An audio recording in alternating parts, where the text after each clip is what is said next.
বাংলাদেশের মানুষ শাহজালাল আর শরীয়তুল্লাহর ভূমিকাকে দাঁড়িয়ে আপনাদের সালাম জানাই, আপনাদের শহীদদের প্রতি ভালোবাসা ও শুভেচ্ছা জানাই। আর আমাদের কণ্ঠে উচ্চারিত হয় এই দোয়া, হে আল্লাহ, গাজার এই সাহসী জনপদকে তুমি সেই পাথর বানিয়ে দাও যার উপর দিয়ে ভেঙে পড়বে চাইনিজদের সব ষড়যন্ত্র। বাংলাদেশের সর্বস্তরের জনগণের পক্ষে প্যালেস্টাইন সলিডারিটি মুভমেন্ট বাংলাদেশ।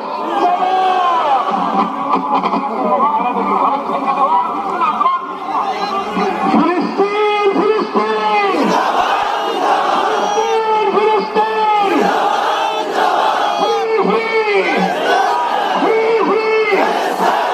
এখন আজকের এই মহাজনসমুদ্রের মার্চ ফর গাজা কর্মসূচির দোয়ার মাধ্যমে সমাপ্ত ঘোষণা করবেন আজকের এই ঐতিহাসিক জনসমুদ্রের সবাই।